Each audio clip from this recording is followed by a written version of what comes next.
ಓಂ ಶಾಂತಿ. ಇಂದಿನ ದಿನಾಂಕ 3/5/2026. ಪ್ರಾರ್ಥ ಮುರುಳಿ ಅವ್ಯಕ್ತ ಬಾಪ್ತಾದ ರಿವೈಸ್ 18/1/2010. ಮಧುಬನ. ಬ್ರಹ್ಮ ತಂದೆಯ ಸಮಾನ ನಷ್ಟಮೋಹ ಸ್ಮೃತಿ ಸ್ವರೂಪರಾಗಲು ಮನಸ್ಸಿನ ವೇಳಾಪಟ್ಟಿ ಅಶರೀರಿ ಆಗುವ ಅಭ್ಯಾಸ ಮಾಡಿ. ಈ ದಿನ 4 ಕಡೆ ಮಕ್ಕಳಲ್ಲಿ ವಿಶೇಷ ಸ್ನೇಹ ಸಮಾವೇಶವಾಗಿದೆ. ಈ ದಿನಕ್ಕೆ ಸ್ಮೃತಿ ದಿವಸ ಎಂದು ಹೇಳುತ್ತಾರೆ. ಬಾಪ್ತಾದಾರವರು ಅಮೃತ ವೇಳೆಯಿಂದ 4 ಕಡೆ ದೇಶದಲ್ಲಿರಬಹುದು, ವಿದೇಶದಲ್ಲಿರಬಹುದು, ಎಲ್ಲ ಮಕ್ಕಳ ಹೃದಯದಲ್ಲಿ ತಂದೆಯ ಸ್ನೇಹದ ಚಿತ್ರ ಕಂಡುಬರುವುದು ನೋಡಿದ್ದಾರೆ ಮತ್ತು ತಂದೆಯ ಹೃದಯದಲ್ಲಿಯೂ ಪ್ರತಿಯೊಬ್ಬ ಮಗುವಿನ ಪ್ರತಿ ಸ್ನೇಹದ ಚಿತ್ರ ಸಮಾವೇಶ ಆಗಿತ್ತು. ಈ ದಿನಕ್ಕೆ ವಿಶೇಷ ಸ್ನೇಹದ ದಿನ, ಸ್ಮೃತಿ ದಿನ ಎಂದು ಹೇಳುತ್ತಾರೆ. ಬಾಪ್ತಾದಾರವರು ಅಮೃತ ವೇಳೆಯಿಂದಲೂ ಸಹ ಮೊದಲು ಮಕ್ಕಳ ಕಡೆ ಅನೇಕ ಸ್ನೇಹದ ರತ್ನಗಳ ಮಾಲೆಯನ್ನು ನೋಡಿದ್ದೇವೆ. ಪ್ರತಿಯೊಬ್ಬ ಮಗುವಿನ ಹೃದಯದಲ್ಲಿ ಸ್ವಾಭಾವಿಕವಾಗಿ ನನ್ನ ಬಾಬಾ, ಬ್ರಹ್ಮ ಬಾಬಾ, ಮಧುರ ಬಾಬಾ ಎಂಬ ಹಾಡು ಬರುತ್ತಿತ್ತು ಮತ್ತು ಬಾಪ್ತಾದಾರವರ ಹೃದಯದಲ್ಲಿ ಮಧುರ ಮಕ್ಕಳೇ, ಪ್ರಿಯ ಮಕ್ಕಳೇ ಎಂಬ ಹಾಡು ಬರುತ್ತಿತ್ತು. ಈ ದಿನ ಪ್ರತಿಯೊಬ್ಬರ ಒಳಗೆ ಬೇರೆ ಶಕ್ತಿಗಳಿಗಿಂತ ಸ್ನೇಹದ ಶಕ್ತಿ ಹೆಚ್ಚು ಸಮಾವೇಶವಾಗಿದೆ. ಈ ಪರಮಾತ್ಮನ ಸ್ನೇಹ, ಈಶ್ವರಿಯ ಸ್ನೇಹ ಕೇವಲ ಸಂಗಮಯುಗದಲ್ಲಿಯೇ ಅನುಭವವಾಗುತ್ತದೆ. ಪರಮಾತ್ಮನ ಸ್ನೇಹ ಅನುಭವಿಗೆ ಗೊತ್ತಾಗುತ್ತದೆ. ಯಾವುದು ಪ್ರತಿಯೊಬ್ಬ ಮಗುವನ್ನು ಸಹಜ ಯೋಗಿಯನ್ನಾಗಿ ಮಾಡಿಬಿಡುತ್ತದೆ. ಬಾಪ್ತಾದಾರವರು ಸರ್ವ ಮಕ್ಕಳಲ್ಲಿ ಸ್ನೇಹದ ಅನುಭವ ಬಹಳ ಸಮಾವೇಶವಾಗಿರುವುದು ನೋಡಿದ್ದೇವೆ. ತಮ್ಮೆಲ್ಲರ ಜನ್ಮಕ್ಕೆ ಆಧಾರ ಸ್ನೇಹ ಆಗಿದೆ. ಬೇರೆ ಶಕ್ತಿಗಳು ಕಡಿಮೆ ಆದರೂ ತಂದೆಯ ಸ್ನೇಹ ಮತ್ತು ನಿಮಿತ್ತ ಆಗಿರುವ ವಿಶೇಷ ಆತ್ಮಗಳ ಸ್ನೇಹದ ಅನುಭವ ಮೆಜಾರಿಟಿ ಎಲ್ಲ ಮಕ್ಕಳ ಹೃದಯದಲ್ಲಿ ಚೆಹರೆಯ ಮೇಲೆ ಕಂಡುಬರುತ್ತದೆ. ಈ ರೀತಿ ಇಲ್ಲದೆ ಇರುವ ಮಕ್ಕಳು ಯಾರೂ ಇಲ್ಲ. ಈಗ ತಾವೆಲ್ಲ ಮಕ್ಕಳಿಗೆ ಈ ದಿನ ವಿಶೇಷ ಇಲ್ಲಿಯವರೆಗೆ ಯಾರು ತಲುಪಿಸಿದ್ದಾರೆ? ಯಾವ ವಿಮಾನದಲ್ಲಿ ಬಂದಿದ್ದೀರಿ? ಟ್ರೈನ್ನಲ್ಲಿ ಬಂದಿದ್ದೀರಾ? ವಿಮಾನದಲ್ಲಿ ಬಂದಿದ್ದೀರಾ? ಎಲ್ಲರ ಮುಖದಲ್ಲಿ ಸ್ನೇಹದ ವಿಮಾನದಲ್ಲಿ ತಲುಪಿರುವುದು ಕಾಣಿಸುತ್ತದೆ. ಏನಾದರೂ ಮಾಡಬೇಕಾಗುತ್ತದೆ. ಆದರೆ ಎಲ್ಲರೂ ಸ್ನೇಹದ ವಿಮಾನದಲ್ಲಿ ತಲುಪಿಬಿಟ್ಟಿದ್ದೀರಿ. ಈ ದಿನಕ್ಕೆ ಸ್ಮೃತಿ ದಿವಸ ಎಂದು ಹೇಳಲಾಗುತ್ತದೆ. ಆದರೆ ಸ್ಮೃತಿ ದಿವಸಕ್ಕೆ ಜೊತೆ ಸಮರ್ಥ ದಿನ ಎಂದು ಹೇಳಲಾಗುತ್ತದೆ. ಈ ದಿನಕ್ಕೆ ಕಿರೀಟವನ್ನು ಧಾರಣೆ ಮಾಡುವ ದಿನ ಹೇಳಲಾಗುತ್ತದೆ. ಏಕೆಂದರೆ ಈ ದಿನ ಬಾಪ್ತಾದಾರವರು ವಿಶೇಷ ಬ್ರಹ್ಮ ತಂದೆ ನಿಮಿತ್ತ ಆಗಿರುವ ಮಹಾವೀರ ಆತ್ಮಗಳಿಗೆ ವಿಶ್ವ ಸೇವೆಯ ಕಿರೀಟವನ್ನು ತೊಡಿಸಿದ್ದರು. ತಂದೆ ಬ್ರಹ್ಮ ತಂದೆ ಸ್ವಯಂ ಗುಪ್ತವಾದರು ಮತ್ತು ಮಕ್ಕಳಿಗೆ ವಿಶ್ವ ಸೇವೆಯ ಸ್ಮೃತಿ ತಿಲಕವನ್ನು ಕೊಟ್ಟಿದ್ದಾರೆ. ಮಕ್ಕಳನ್ನು ಮಾಡುವವರನ್ನಾಗಿ ಮಾಡಿದ್ದರು ಮತ್ತು ಸ್ವಯಂ ಮಾಡಿಸುವವರು ಆಗಿದ್ದರು. ತನ್ನ ಸಮಾನ ಫರಿಷ್ಠಾ ರೂಪದ ವರದಾನವನ್ನು ಕೊಟ್ಟು ಪ್ರಕಾಶದ ಕಿರೀಟವನ್ನು ತೊಡಿಸಿದ್ದರು ಮತ್ತು ಬಾಪ್ತಾದ ಯಾವ ಕಿರೀಟ ತಿಲಕದ ವರದಾನವನ್ನು ಕೊಟ್ಟರು ಅದರ ಪ್ರಮಾಣ ಮಕ್ಕಳ ಕರ್ತವ್ಯವನ್ನು ನೋಡಿ ಖುಷಿ ಆಗಿದ್ದಾರೆ. ಮಕ್ಕಳು ಸೇವೆಯ ವರದಾನವನ್ನು ಕಾರ್ಯದಲ್ಲಿ ತೆಗೆದುಕೊಂಡು ಬಂದಿರುವುದು ನೋಡಿ ಬಾಪ್ತಾದ ಖುಷಿ ಆದರು. ಇದುವರೆಗೆ ಯಾವ ಪಾರ್ಟ್ ಮಾಡಿದ್ದಾರೆ ಮತ್ತು ಮುಂದೆಯೂ ಮಾಡಬೇಕು. ಇದಕ್ಕೆ ಪದಮಗುಣ ಬ್ರಹ್ಮ ತಂದೆ ವಿಶೇಷ ಶುಭಾಶಯಗಳನ್ನು ನೀಡುತ್ತಿದ್ದಾರೆ. ವಾವ್ ಮಕ್ಕಳೇ ವಾವ್. ವಿದೇಶಕ್ಕೂ ಹೋದಾಗ ಏನು ನೋಡಿದ್ದೇವೆ? ಪ್ರತಿಯೊಬ್ಬ ಮಗು ಸ್ನೇಹದಲ್ಲಿ ಸಮಾವೇಶ ಆಗಿದೆ. ತಂದೆಯ ಮೂಲಕ ಯಾವ ಸಮರ್ಥತೆ ಸಿಕ್ಕಿದೆ? ಏಕೆಂದರೆ ಈ ದಿನ ವಿಶೇಷ ಸ್ನೇಹದಿಂದ ಸಮರ್ಥತೆಯ ವರದಾನವನ್ನು ಪ್ರಾಪ್ತಿ ಮಾಡಿಕೊಳ್ಳುವ ದಿನವಾಗಿದೆ. ಬಾಪ್ ದಾದಾರವರು ನೋಡಿದ್ದರೂ ಕೆಲವು ಮಕ್ಕಳು ಬಹಳ ಒಳ್ಳೆಯ ಲಗನ್ನಲ್ಲಿ, ನೆನಪಿನಲ್ಲಿ, ಸೇವೆಯಲ್ಲಿ ತೊಡಗಿರುತ್ತಾರೆ. ಅಮೃತ ವೇಳೆ ಬಹಳ ಚೆನ್ನಾಗಿ ಅನುಭವ ಮಾಡುತ್ತಾರೆ. ಅಶರೀರಿತನದ ಅನುಭವ ಮಾಡುತ್ತಾರೆ. ಆದರೆ ಕರ್ಮಯೋಗಿ ಆಗುವ ಸಮಯ ಬಂದಾಗ ಎರಡು ಕಾರ್ಯಗಳನ್ನು, ಯೋಗಿಯ ಮತ್ತು ಕರ್ಮದ ಎರಡು ಕಾರ್ಯಗಳನ್ನು ಒಟ್ಟುಗೂಡಿಸುವುದರಲ್ಲಿ ಅಂತರ ಆಗುತ್ತದೆ. ಕರ್ಮ ಮತ್ತು ಯೋಗದ ಬ್ಯಾಲೆನ್ಸ್ ಇರಲಿ ಎಂದು ಪುರುಷಾರ್ಥ ಮಾಡುತ್ತಾರೆ. ಆದರೆ ಹೇಗೆ ಅಮೃತ ವೇಳೆ ಶಕ್ತಿಶಾಲಿ ಅನುಭವ ಮಾಡುತ್ತಾರೆ, ಅದೇ ರೀತಿ ಕರ್ಮದಲ್ಲಿ ಅಂತರ ಆಗಿಬಿಡುತ್ತದೆ. ಪರಿಶ್ರಮ ಮಾಡಬೇಕಾಗುತ್ತದೆ. ಮತ್ತು ಬಾಪ್ ದಾದಾರವರು ಎಲ್ಲ ಮಕ್ಕಳಿಗೆ ವಿಶ್ವದ ವಿನಾಶ ಅಚಾನಕ್ ಆಗುವುದಿದೆ. ಒಂದು ವೇಳೆ ಇಡೀ ದಿನ ಅಟೆನ್ಷನ್ಗೆ ಬದಲಾಗಿ ಯಾವುದೇ ಧಾರಣೆಯ ಕೊರತೆ ಇರುವ ಕಾರಣ ಕರ್ಮಯೋಗಿಯ ಸ್ಥಿತಿಯಲ್ಲಿ ಅಂತರ ಬಂದಾಗ ವಿಶ್ವ ವಿನಾಶದ ತಾರೀಖಂತೂ ಬಾಪ್ ದಾದಾ ಅನೌನ್ಸ್ ಮಾಡುವುದಿಲ್ಲ. ಆದರೆ ತಮ್ಮ ಜೀವನದ ಕಾಲ ಯಾವಾಗ ಸಮಾಪ್ತಿ ಆಗುತ್ತದೆ ಎಂದು ಗೊತ್ತಿದೆಯೇ? ನನ್ನ ಮೃತ್ಯು ಇಂತಹ ತಾರೀಖಿನಲ್ಲಿ ಆಗುವುದಿದೆ ಎಂದು ಯಾರಿಗಾದರೂ ಗೊತ್ತಿದೆಯೇ? ಅವರು ಕೈ ಎತ್ತಿ. ಅಚಾನಕ್ ಏನಾದರೂ ಆಗಬಹುದು. ಯಾವುದಾದರೂ ಪ್ರಕೃತಿಯಿಂದ ಆಪತ್ತು ಬಂದಾಗ ಎಷ್ಟು ಜನರ ಮೃತ್ಯು ಆಗಿಬಿಡುತ್ತದೆ ಅಂದಾಗ ವಿಶ್ವದ ಸಮಾಪ್ತಿಯ ತಾರೀಖಿನ ಸಂಕಲ್ಪದಿಂದ ಹುಡುಗಾಟಿಕೆ ಆಗಬಾರದು. ಎಂದಿಗೂ ಯಾವಾಗ ಎಷ್ಟು ಜನರ ಮೃತ್ಯು ಆಗಿಬಿಡುತ್ತದೆ ಅಂದಾಗ ವಿಶ್ವದ ಸಮಾಪ್ತಿಯ ತಾರೀಖಿನ ಸಂಕಲ್ಪದಿಂದ ಹುಡುಗಾಟಿಕೆ ಆಗಬಾರದು. ಎಂದಿಗೂ ಯಾವಾಗ ಎಂದು ಹೇಳಬಾರದು. ಈಗ ಎಂದು ಹೇಳಬೇಕು ಎನ್ನುವುದು ತಮ್ಮ ಜಗದಾಂಬರವರ ಸ್ಲೋಗನ್ ಇತ್ತು. ನಾಳೆ ಏನಾದರೂ ಆಗಬಹುದು, ಆದರೆ ನಾನು ಎವರೆಡಿ ಆಗಲೇಬೇಕು ಅಂದಾಗ ಇಷ್ಟು ತಯಾರಿಯ ಅಟೆನ್ಷನ್ ಎಲ್ಲರಿಗೂ ಇದೆಯೇ?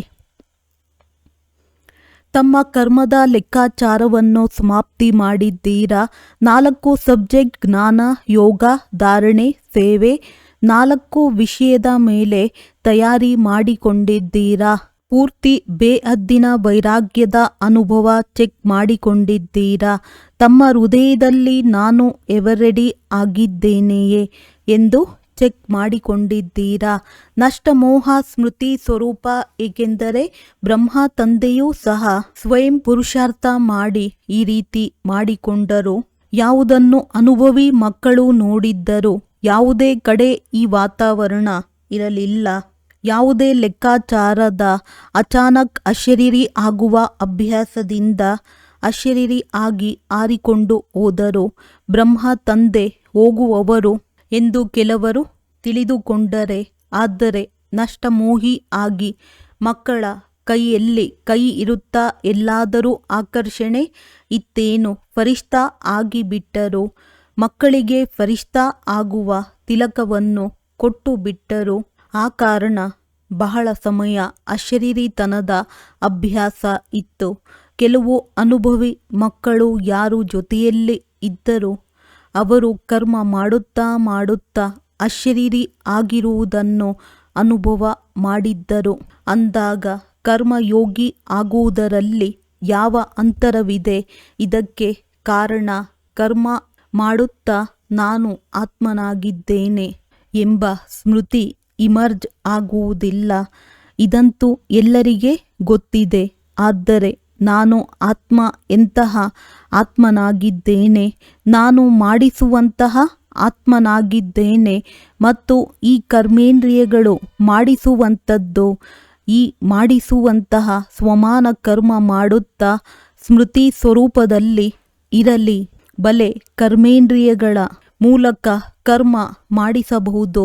ಆದರೆ ನಾನು ಮಾಡಿಸುವವನಾಗಿದ್ದೇನೆ, ಮಾಲೀಕನಾಗಿದ್ದೇನೆ.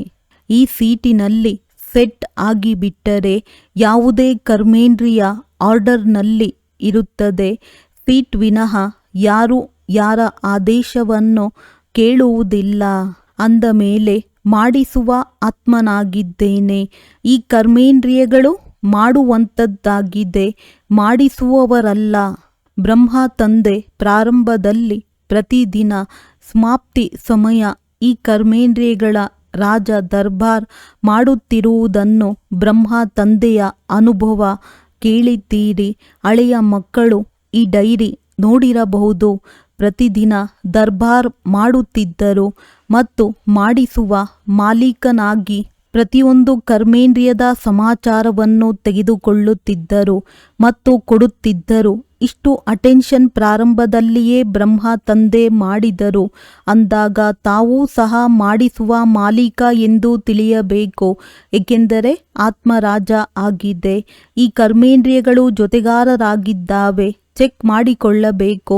ಈ ದಿನ ವಿಶೇಷ ಮನಸ್ಸು, ಬುದ್ಧಿ, ಸಂಸ್ಕಾರ, ಸ್ವಭಾವ ಎಂದಾದರೂ ಹೇಳಿ, ಸಂಸ್ಕಾರ ಎಂದಾದರೂ ಹೇಳಿ, ಇದರ ಸ್ಥಿತಿ ಏನಿತ್ತು ಮತ್ತು ತಕ್ಷಣ ಚೆಕ್ ಮಾಡಿಕೊಳ್ಳುವುದರಿಂದ ನಮ್ಮ ರಾಜ ನಮ್ಮ ಸ್ಥಿತಿ ಗತಿಯನ್ನು ವಿಚಾರಿಸುತ್ತಾರೆ ಎಂದು ಕರ್ಮೇಂದ್ರಿಯಗಳ ಮೇಲೆ ಅಟೆನ್ಷನ್ ಇರುತ್ತದೆ. ಆತ್ಮರಾಜ ಮಾಡಿಸುವಂಥದ್ದು ಕರ್ಮೇಂದ್ರಿಯಗಳ ಮೂಲಕ ಮಾಡಿಸುವವನಾಗಿದ್ದೇನೆ ಎಂದು ಚೆಕ್ ಮಾಡಿಕೊಳ್ಳಿ. ಇಲ್ಲವೆಂದರೆ ಕೆಲವು ಮಕ್ಕಳು ನಾವು ಕರ್ಮೇಂದ್ರಿಯಗಳಿಗೆ ಆದೇಶ ಕೊಡುತ್ತೇವೆ ಮತ್ತೆ ಆಗಿಬಿಡುತ್ತದೆ, ಪುರುಷಾರ್ಥ ಮಾಡುತ್ತೇವೆ. ಆದರೆ ಕೆಲವು ಸಂಸ್ಕಾರ ಅಥವಾ ಸ್ವಭಾವ ಆದೇಶದಂತೆ ಇರುವುದಿಲ್ಲ ಎಂದು ಹೇಳುವುದನ್ನು ನೋಡಿದ್ದೇವೆ. ಇದಕ್ಕೆ ಕಾರಣ ತಮ್ಮ ಈ ಸ್ವಮಾನದ ಸೀಟಿನಲ್ಲಿ ಸೆಟ್ ಆಗಿರುವುದಿಲ್ಲ. ಸೀಟ್ ಮೇಲೆ ಕುಳಿತುಕೊಳ್ಳದೆ ಎಷ್ಟೇ ಆದೇಶ ಮಾಡಿದರೂ ಆದೇಶ ಒಪ್ಪಿಕೊಳ್ಳುವವರು ಒಪ್ಪಿಕೊಳ್ಳುವುದಿಲ್ಲ. ಅಂದಾಗ ಕರ್ಮ ಮಾಡುತ್ತಾ ತಮ್ಮ ಮಾಡಿಸುವಂತಹ ಮಾಲೀಕ ಎಂಬ ಸೀಟಿನಲ್ಲಿ ಸೆಟ್ ಆಗಿಬಿಡಿ. ಕೆಲವು ಮಕ್ಕಳು ಇದನ್ನೂ ಸಹ ಬಾಬಾರವರ ಜೊತೆ ವಾರ್ತಾಲಾಪ ಮಾಡುತ್ತಾರೆ. ಬಾಬಾ, ತಾವು ನಮಗೆ ಸರ್ವಶಕ್ತಿವಂತರನ್ನಾಗಿ ಮಾಡಿದ್ದೀರಿ. ಶಕ್ತಿವಂತರೂ ಅಲ್ಲ, ಸರ್ವಶಕ್ತಿವಂತನ ವರದಾನ ಪ್ರತಿಯೊಬ್ಬ ಮಗುವಿಗೆ ಬ್ರಾಹ್ಮಣ ಜನ್ಮ ಪಡೆದುಕೊಳ್ಳುತ್ತಲೇ ಕೊಟ್ಟರು. ನೆನಪಿದೆಯೇ? ತಮ್ಮ ಜನ್ಮದಿನದ ವರದಾನದ ನೆನಪಿದೆಯೇ? ಪ್ರತಿಯೊಬ್ಬ ಮಕ್ಕಳಿಗೆ ಬಾಬಾ ಮಾಸ್ಟರ್ ಸರ್ವಶಕ್ತಿವಂತ ಭವ ಎಂಬ ವರದಾನ ಕೊಟ್ಟಿದ್ದೇವೆ. ಯಾರು ವರದಾನ ಕೊಟ್ಟಿದ್ದಾರೆ? ಆಲ್ಮೈಟಿ ಅಥಾರಿಟಿ ವರದಾನ ಕೊಟ್ಟಿದ್ದಾರೆ. ಆದರೆ ಯಾವ ಸಮಯದಲ್ಲಿ ಯಾವ ಶಕ್ತಿಗಳು ಬೇಕೋ ಅದು ಬರುವುದಿಲ್ಲ, ಆದೇಶದನುಸಾರ ನಡೆಯುವುದಿಲ್ಲ ಎಂದು ದೂರುತ್ತಾರೆ. ಈ ರೀತಿ ಹೇಗೆ ಆಗುತ್ತದೆ? ಸರ್ವಶಕ್ತಿವಂತ ತಂದೆಯ ವರದಾನ ಕೊಟ್ಟರು ಅಂದಾಗ ಅದಕ್ಕಿಂತ ದೊಡ್ಡದು ಯಾವುದೂ ಇರುವುದಿಲ್ಲ. ವರದಾನದ ಸ್ಥಿತಿಯಲ್ಲಿ ಸ್ಥಿತರಾಗಿ ಒಂದು ವೇಳೆ ಆದೇಶ ಮಾಡಿದಾಗ ಆದೇಶ ಮಾಡಿರುವುದು ಶಕ್ತಿ ಕೆಲಸ ಮಾಡದೆ ಇರುವುದು ಈ ರೀತಿ ಆಗಲು ಸಾಧ್ಯವಿಲ್ಲ. ಒಂದು ಆತ್ಮ ಮಾಲೀಕ ಆಗಿದೆ, ಸರ್ವಶಕ್ತಿವಂತನ ವರದಾನ ಸಿಕ್ಕಿದೆ. ಆ ಸ್ವರೂಪದಲ್ಲಿ ಸ್ಥಿತರಾಗಿ ಮಾಲೀಕನಾಗಿದ್ದೇನೆ. ವರದಾನವಿದೆ. ಎರಡು ಸ್ವರೂಪದ ಸ್ಮೃತಿಯಲ್ಲಿ ಇದ್ದು ಆದೇಶ ಮಾಡಿ ಶಕ್ತಿ ಕೆಲಸ ಮಾಡದೇ ಇರುವುದು ಅಸಂಭವ ಆಗಿದೆ. ಏಕೆಂದರೆ ವರದಾನ ಮತ್ತು ತಂದೆಯ ಆಸ್ತಿ ಅಧಿಕಾರ ಸಂಗಮ ಯುಗದಲ್ಲಿ ತಮ್ಮೆಲ್ಲರಿಗೆ ಮಾಸ್ಟರ್ ಸರ್ವಶಕ್ತಿವಂತನ ಟೈಟಲ್ ಸಿಕ್ಕಿದೆ. ಕೇವಲ ಆ ಸ್ಥಿತಿಯಲ್ಲಿ ಸ್ಥಿತರಾಗುವುದಿಲ್ಲ, ಸದಾ ಸ್ಥಿತರಾಗುವುದಿಲ್ಲ. ಕೆಲವೊಮ್ಮೆ ಎಂಬುದು ಬಂದು ಬಿಡುತ್ತದೆ. ಈ ಕೆಲವೊಮ್ಮೆ ಎಂಬ ಶಬ್ದ ತಾವು ಬ್ರಾಹ್ಮಣರ ಡಿಕ್ಷನರಿಯಿಂದ ತೆಗೆದು ಹಾಕಿ. ಈಗೀಗ ಹಾಜಿರ್ ಆಗಬೇಕು. ಬಾಬಾ ತಮ್ಮನ್ನು ನೆನಪು ಮಾಡಿದರೆ ತಾವು ಹಾಜಿರ್ ಆಗಿಬಿಡುತ್ತೀರಿ ಎಂದು ತಾವು ಹೇಳುತ್ತೀರಲ್ಲವೇ? ಅನುಭವ ಇದೆಯೇ? ಕೈ ಎತ್ತಿ ಅನುಭವ ಇದೆಯೇ? ಈಗ ನೋಡಿ, ಕೈಯಂತೂ ಎತ್ತಿದ್ದೀರಿ. ತಂದೆ ಹಾಜಿರ್ ಆಗಿಬಿಡುತ್ತಾರೆ, ಪ್ರಭು ಹಾಜಿರಾಗಿ ಬಿಡುತ್ತಾರೆ. ಅಂದಾಗ ಈ ಶಕ್ತಿ ಯಾವುದು? ಈ ಶಕ್ತಿಗಳೂ ಸಹ ತಮಗೆ ತಂದೆಯ ಆಸ್ತಿಯ ರೂಪದಲ್ಲಿ ಸಿಕ್ಕಿದೆ ಅಂದಾಗ ಮಾಲೀಕರಾಗಿ ಆದೇಶ ಮಾಡಿ ಮಾಲೀಕರಾಗಿ ಆದೇಶ ಮಾಡುವುದಿಲ್ಲವೆಂದರೆ ಶಕ್ತಿಗಳು ಕಳೆದುಕೊಳ್ಳುತ್ತೀರಲ್ಲವೇ? ಆ ಸ್ಥಿತಿಯಲ್ಲಿ ಸ್ಥಿತರಾಗಿ ಆದೇಶ ಮಾಡುತ್ತೀರಿ ಅಂದಾಗ ಮಾಲೀಕರಾಗಿಲ್ಲವೆಂದರೆ ಆದೇಶ ಯಾರು ಒಪ್ಪುತ್ತಾರೆ? ಬಾಪ್ತಾದ ಈಗ ಏನು ಬಯಸುತ್ತಾರೆ ಗೊತ್ತಿದೆ ಎಲ್ಲವೇ? ನನ್ನ ಪ್ರತಿಯೊಬ್ಬ ಮಕ್ಕಳು ಕರ್ಮ ಮಾಡುತ್ತಿದ್ದರೂ ರಾಜ ಮಕ್ಕಳಾಗಿ ಸ್ವರಾಜ್ಯ ಅಧಿಕಾರಿ ಆಗಿ ಸ್ವರಾಜ್ಯದ ಸೀಟನ್ನು ಬಿಡಬಾರದು ಎಂದು ತಂದೆ ಇದನ್ನೇ ಬಯಸುತ್ತಾರೆ. ರಾಜ ಇಡೀ ದಿನದಲ್ಲಿ ರಾಜನೇ ಆಗುತ್ತಾರಲ್ಲವೇ? ಕೆಲವೊಮ್ಮೆ ರಾಜನಾಗುತ್ತಾರೆ, ಕೆಲವೊಮ್ಮೆ ಆಗುವುದಿಲ್ಲ. ಸಿಂಹಾಸನದ ಮೇಲೆ ಕುಳಿತುಕೊಳ್ಳುವುದು ಅಥವಾ ಕುಳಿತುಕೊಳ್ಳದೇ ಇರುವುದು ಬೇರೆ ಮಾತಾಗಿದೆ. ಆದರೆ ಮನೆಯಲ್ಲಿ ಇರುತ್ತಾ ನಾನು ರಾಜ ಆಗಿದ್ದೇನೆ ಎಂಬುದು ಮರೆಯುವುದಿಲ್ಲ. ಕರ್ಮಯೋಗಿ ಮತ್ತು ಅಮೃತ ವೇಳೆಯ ಯಥಾರ್ಥ ಯೋಗ ಶಕ್ತಿಶಾಲಿ ಸ್ಥಿತಿಯಲ್ಲಿ ಅಂತರ ಇರಬಾರದು. ಡಬಲ್ ಕಾರ್ಯ ಆಗಿದೆ. ಆದರೆ ತಾವು ಯಾರಾಗಿದ್ದೀರಿ? ತಾವು ವಿಶ್ವದ ಪರಿವರ್ತಕರು, ವಿಶ್ವ ಕಲ್ಯಾಣಕಾರಿ ಆಗಿದ್ದೀರಿ. ಆದ್ದರಿಂದ ನಡೆಯುತ್ತಾ ಓಡಾಡುತ್ತಾ ರಾಜ ಎಂಬುದು ಮರೆಯಬೇಡಿ. ಸೀಟನ್ನು ಬಿಡಬೇಡಿ. ತಂದೆ ಇದನ್ನೇ ಬಯಸುತ್ತಾರೆ. ಸೀಟ್ ಇಲ್ಲದೆ ಯಾರೂ ಆದೇಶವನ್ನು ಒಪ್ಪುವುದಿಲ್ಲ. ಈಗಿನ ಸಮಯದಲ್ಲಿ ನೋಡಿ, ಸೀಟ್ಗಾಗಿ ಏನೇನು ಮಾಡುತ್ತಾರೆ. ತಮ್ಮ ಅಧಿಕಾರವನ್ನು ಪಡೆಯಲು ಎಷ್ಟು ಪ್ರಯತ್ನ ಮಾಡುತ್ತಾರೆ. ತಮ್ಮ ಅಧಿಕಾರವನ್ನು ಬಿಡಲು ಯಾರು ಬಯಸುವುದಿಲ್ಲ. ತಾವು ತಮ್ಮ ಪರಮಾತ್ಮ ಅಧಿಕಾರ ನಾನು ಯಾರಾಗಿದ್ದೇನೆ. ಸದಾ ಕರ್ಮ ಮಾಡುತ್ತೀರೆಂದರೆ ಕರ್ಮ ಮಾಡುತ್ತಲೂ ಸಹ ತಮ್ಮ ಮನಸ್ಸಿನ ದಿನಚರಿಯನ್ನು ಮಾಡಿಟ್ಟುಕೊಳ್ಳಿ. ಕರ್ಮ ಮಾಡುತ್ತಾ ಮನಸ್ಸಿನ ಸ್ವಮಾನ ಯಾವುದಿರುತ್ತದೆ? ಈಗಿನ ಸಮಯದಲ್ಲಿ ಯಾವ ಲಕ್ಷ್ಯ ಇಟ್ಟುಕೊಳ್ಳುತ್ತೀರಿ? ಪ್ರತಿಯೊಂದು ಕಾರ್ಯದ ಸಮಯ ತಮ್ಮ ಸ್ವಮಾನದ ಪಟ್ಟಿ ಇದೆ. ಬಲೆ ಭಿನ್ನ ಭಿನ್ನ ಟೈಮ್ ಟೇಬಲ್ ಮಾಡಿ ಹೇಗೆ ಸ್ಥೂಲ ಕಾರ್ಯದ ಟೈಮ್ ಟೇಬಲ್ ಫಿಕ್ಸ್ ಮಾಡುತ್ತೀರಿ, ಅದೇ ರೀತಿ ಮನಸ್ಸಿನ ಟೈಮ್ ಟೇಬಲ್ ಫಿಕ್ಸ್ ಮಾಡಿ. ಈ ಸಮಯದಲ್ಲಿ ಈ ಕಾರ್ಯ ಮಾಡಬೇಕು ಎಂದು ಗೊತ್ತಾಗಿದೆ.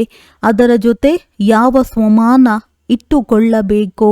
ಮಾಲೀಕತನದ ಅಧಿಕಾರ ಯಾವ ಸ್ವಮಾನದ ರೂಪದಲ್ಲಿ ಇಟ್ಟುಕೊಳ್ಳಬೇಕು? ಈ ಮನಸ್ಸಿನ ಟೈಮ್ ಟೇಬಲ್ ಮಾಡಿ. ಟೈಮ್ ಟೇಬಲ್ ಮಾಡುವುದು ಬರುತ್ತಿದೆ ಎಲ್ಲವೇ? ಮಾತೆಯರಿಗೆ ಬರುತ್ತದೆಯೇ? ಮಾತೆಯರು ತಮಗೆ ತಾವೇ ದಿನಚರಿಯನ್ನು ಮಾಡಿಕೊಳ್ಳಿ. ಒಳ್ಳೆಯದು ಅಡುಗೆ ಮಾಡಬೇಕು. ಆ ಸಮಯದಲ್ಲಿ ಯಾವ ಸ್ವಮಾನ ತಮ್ಮ ಬುದ್ಧಿಯಲ್ಲಿ ಇಮರ್ಜ್ ಆಗಬೇಕು? ಸ್ವಮಾನದ ಬಹಳ ಮಾಲೆ ಇದೆ. ಇಷ್ಟು ದೊಡ್ಡ ಮಾಲೆಯಾಗಿದೆ. ಸ್ವಮಾನವನ್ನು ಎಣಿಸುತ್ತಾ ಮಾಲೆಯಲ್ಲಿ ಸಮಾವೇಶ ಆಗಿಬಿಡಿ. ಈಗ ಬಹಳ ಕಾಲದ ಮಕ್ಕಳೂ ಸಹ ಈಗ ವಿನಾಶ ಏನು ಕಾಣಿಸುವುದಿಲ್ಲ ಎಂದು ಹೇಳುತ್ತಾರೆ. ಈಗ ತಾರೀಖು ಫಿಕ್ಸ್ ಆಗಿಲ್ಲ, ಮಾಡಿಬಿಡುತ್ತೇವೆ, ಆಗಿಬಿಡುತ್ತದೆ. ಇದು ಹುಡುಗಾಟಿಕೆಯಾಗಿದೆ. ಸಂದೇಶ ಕೊಡುವುದರಲ್ಲೂ ವಿಶ್ವ ಕಲ್ಯಾಣಕಾರಿ ಆಗಿದ್ದಾರೆ ಅಂದಾಗ ಕೆಲವು ಮಕ್ಕಳು ಈಗ ಸಮಯವಿದೆ ಎಂದು ತಿಳಿದಿದ್ದಾರೆ.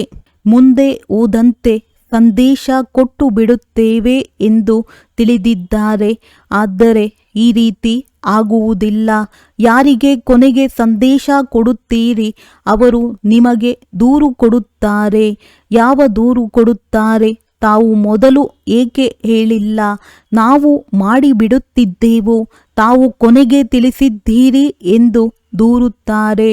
ಅಂದಾಗ ನಾವು ಕೇವಲ ತಿಳಿದುಕೊಂಡು ಕೇವಲ ಅಹೋ ಪ್ರಭು ತಮ್ಮ ಲೀಲೆ ಅಪರಂಪಾರವಾಗಿದೆ ಎಂದು ಹೇಳಲು ಸಾಧ್ಯವಿದೆ. ಪದವಿಯಂತೂ ಪಡೆಯಲು ಸಾಧ್ಯವಿಲ್ಲ. ಏಕೆ? ಬಹಳ ಸಮಯದ ಸಹಯೋಗವು ಬೇಕಾಗಿದೆ. ತಾವೆಲ್ಲರೂ ವಾರಸುದಾರರು ಕುಳಿತಿದ್ದೀರಲ್ಲವೇ? ಯಾರು ತಮ್ಮನ್ನು ವಾರಸುದಾರರು ಎಂದು ತಿಳಿಯುತ್ತಾರೆ ಅವರು ಕೈ ಎತ್ತಿ. ವಾರಸುದಾರರು ಆಗಿದ್ದೀರಾ? ಒಳ್ಳೆಯದು. ವಾರಸುದಾರರಾದರೆ ತಾವು ಪೂರ್ತಿ ಆಸ್ತಿಯನ್ನು ಪಡೆಯಬೇಕೋ ಅಥವಾ ಸ್ವಲ್ಪ ಪಡೆಯಬೇಕೋ? ಎಲ್ಲರೂ ಪೂರ್ತಿ ಆಸ್ತಿಯನ್ನು ಪಡೆಯಬೇಕು ಎಂದು ಹೇಳುತ್ತಾರೆ. ಪೂರ್ತಿ 21 ಜನ್ಮಕ್ಕೆ ಪೂರ್ತಿ ಆಸ್ತಿಯಾಗಿದೆ. ಆದಿಯಿಂದ ಅಂತ್ಯದವರೆಗೆ ರಾಯಲ್ ಪ್ರಜೆಗಳು ಅಲ್ಲ, ರಾಯಲ್ ಪರಿವಾರದಲ್ಲಿ, ರಾಜ್ಯ ಪರಿವಾರದಲ್ಲಿ ಬರಬೇಕು. ಸಿಂಹಾಸನದ ಮೇಲೆ ಅಂತೂ ಒಬ್ಬರೇ ಕುಳಿತುಕೊಳ್ಳುತ್ತಾರಲ್ಲವೇ, ದಂಪತಿಯರು ಕುಳಿತುಕೊಳ್ಳುತ್ತಾರೆ.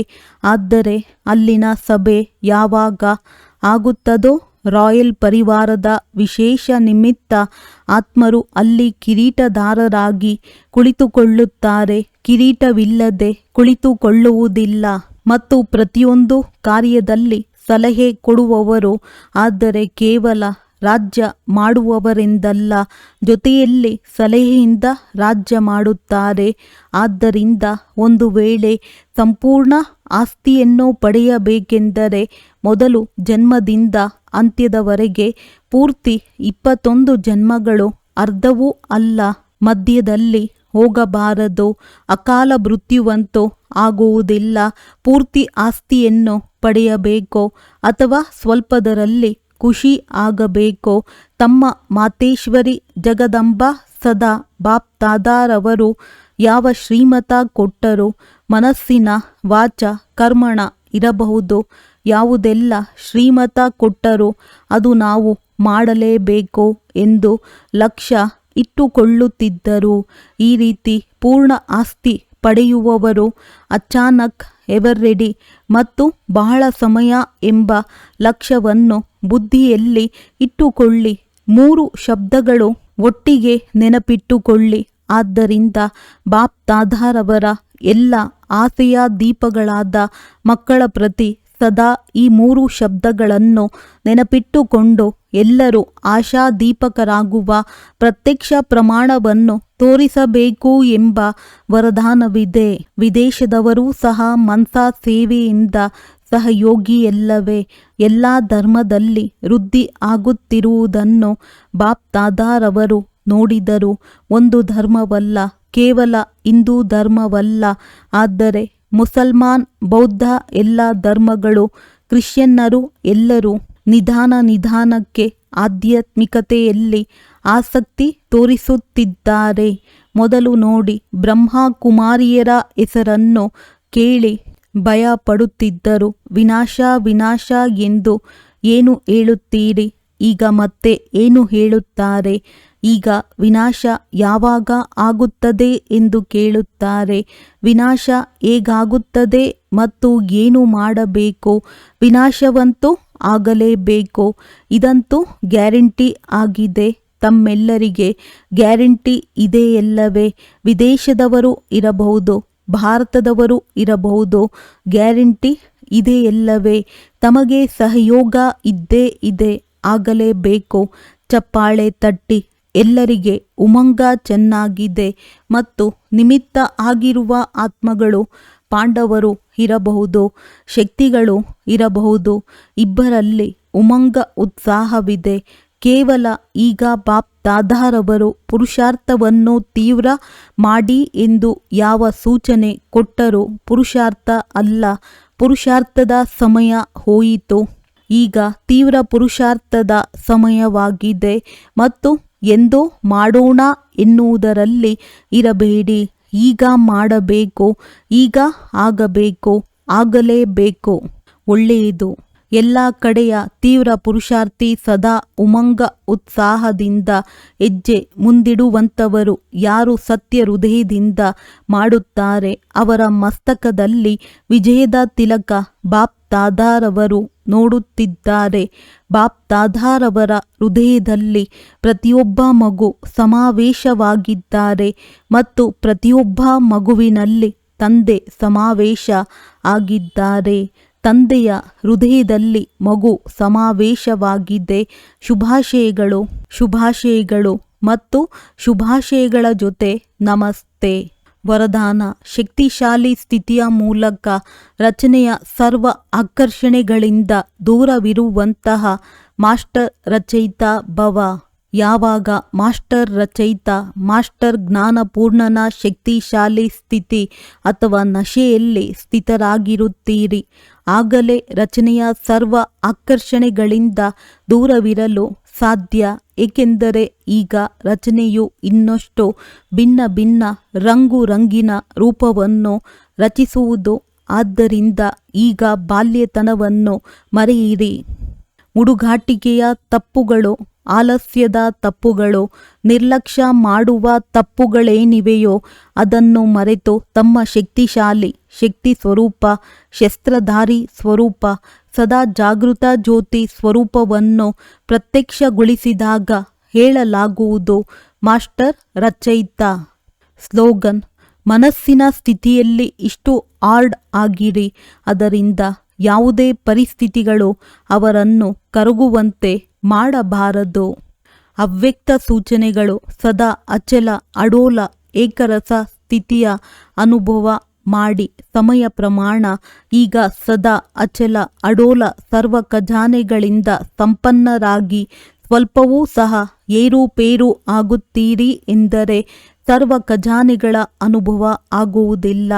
ತಂದೆಯ ಮೂಲಕ ಸಿಕ್ಕಿರುವ ಖಜಾನೆಗಳನ್ನು ಸದಾ ಕಾಯಮ್ಮಾಗಿ ಇಟ್ಟುಕೊಳ್ಳುವ ಸಾಧನ ಆಗಿದೆ ಸದಾ ಅಚಲ ಅಡೋಲರಾಗಿ ಇರುವುದು. ಅಚಲರಾಗಿರುವುದರಿಂದ ಸದಾ ಖುಷಿಯ ಅನುಭವ ಆಗುತ್ತಾ ಇರುತ್ತದೆ. ಹೇಗೆ ವಿನಾಶಿ ಧನ, ಹೆಸರು, ಮಾನ್ಯತೆ, ಆಡಂಬರ, ಪದವಿ ಇತ್ಯಾದಿಗಳು ಸಿಗುತ್ತದೆ ಎಂದರೆ ಖುಷಿಯಾಗುತ್ತದೆ ಅಲ್ಲವೇ? ಇದಂತೂ ಅವಿನಾಶಿ ಖುಷಿಯಾಗಿದೆ. ಆದರೆ ಈ ಖುಷಿ ಅವರಿಗೆ ಇರುತ್ತದೆ ಯಾರು ಅಚಲ ಅಡೋಲ ಏಕರಸ ಸ್ಥಿತಿಯಲ್ಲಿ ಇರುತ್ತಾರೆ. ಒಳ್ಳೆಯದು. ಓಂ ಶಾಂತಿ.